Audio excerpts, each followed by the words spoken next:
ಸುರ್ಜೇವಾಲಾ ಬರ್ತಾ ಇರೋ ಬೆನ್ನಿಗೆ ಒಗ್ಗಟ್ಟಿನ ಮಂತ್ರ ಜಪ ಆಗ್ತಾ ಇದೆ ಕಾಂಗ್ರೆಸ್ನಲ್ಲಿ. ಅಸಮಾಧಾನದ ಬೆನ್ನಲ್ಲೇ ಸುರ್ಜೇವಾಲಾ ಎಂಟ್ರಿ ಆಗ್ತಿದ್ದಾರೆ. ರಾಜ್ಯಕ್ಕೆ ಬಂದಿದ್ದು ಅಸಮಾಧಾನಿತರ ಜೊತೆಯಲ್ಲಿ ಚರ್ಚೆ ಮಾಡೋದಕ್ಕೆ, ಅಸಮಾಧಾನಿತ ಶಾಸಕರು ಸಚಿವರ ಜೊತೆಗೆ ಉಸ್ತುವಾರಿ ಚರ್ಚೆ ಮಾಡೋದಕ್ಕಿದ್ದಾರೆ. ಸಮಯ ನೀಡಿ ಮಾತುಕತೆ ನಡೆಸೋದಕ್ಕಿದ್ದಾರೆ ಸುರ್ಜೇವಾಲಾ. ಇವತ್ತು ಮತ್ತು ನಾಳೆ ಸಚಿವರು ಶಾಸಕರ ಜೊತೆಯಲ್ಲಿ ಅವರು ಚರ್ಚೆ ಮಾಡ್ತಾರೆ.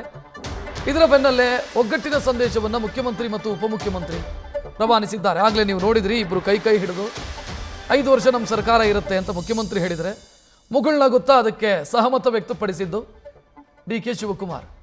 ಒಂದು ಕಡೆ ಸುರ್ಜೇವಾಲಾ ಶಾಸಕರ ಜೊತೆಗೆ ಶಾಸಕರ ಅಸಮಾಧಾನ ತಣಿಸುವಂಥ ಪ್ರಯತ್ನದಲ್ಲಿದ್ದರೆ, ಈ ಕಡೆ ಇಬ್ಬರು ಪವರ್ ಸೆಂಟರ್ಗಳು, ಒಬ್ಬರು ಮುಖ್ಯಮಂತ್ರಿ, ಇನ್ನೊಬ್ಬರು KPCC ಅಧ್ಯಕ್ಷರು ಮತ್ತು DCM ಕೂಡ, ಇಬ್ಬರು ಕೂಡ ಒಗ್ಗಟ್ಟಿನ ಮಂತ್ರವನ್ನು ಜಪಿಸಿದ್ದಾರೆ. ಬಟ್ ಸೂಕ್ಷ್ಮವಾಗಿ ಗಮನಿಸಿ, ಸಿದ್ದರಾಮಯ್ಯ ಅವರ ಮಾತಲ್ಲಿ ಅವರು ಹೇಳ್ತಾ ಇರೋದು 5 ವರ್ಷ ಈ ಸರ್ಕಾರ ಇರುತ್ತೆ ಅಂತ ಹೇಳ್ತಿದ್ದಾರೆ. ನಾನೇ ಮುಖ್ಯಮಂತ್ರಿಯಾಗಿ 5 ವರ್ಷ ಇರ್ತೀನಿ ಅಂತ ಅವರು ಹೇಳಿಲ್ಲ.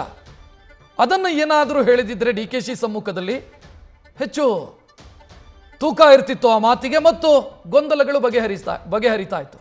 ಬಟ್ ಸಿದ್ದರಾಮಯ್ಯ ಹೇಳಿದ್ದು ನಮ್ಮ ಸರ್ಕಾರ 5 ವರ್ಷ ಇರುತ್ತೆ, ನಾನು ಮುಖ್ಯಮಂತ್ರಿಯಾಗಿ 5 ವರ್ಷ ಇರ್ತೀನಿ ಅಂತ DKCಯನ್ನು ಪಕ್ಕದಲ್ಲಿ ಕೂರಿಸಿಕೊಂಡು ಹೇಳಿದ್ದಿದ್ರೆ ಎಲ್ಲ ಗೊಂದಲಗಳು ಬಗೆಹರಿತಾ ಇತ್ತು.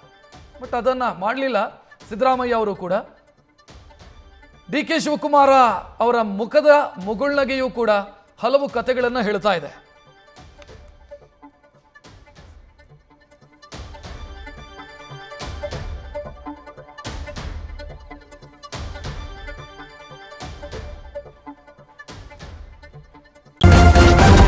ನ್ಯೂಸ್ ಫಸ್ಟ್, ನಿರ್ಭೀತಿಯಿಂದ ನಿಮ್ಮ ಪರವಾಗಿ.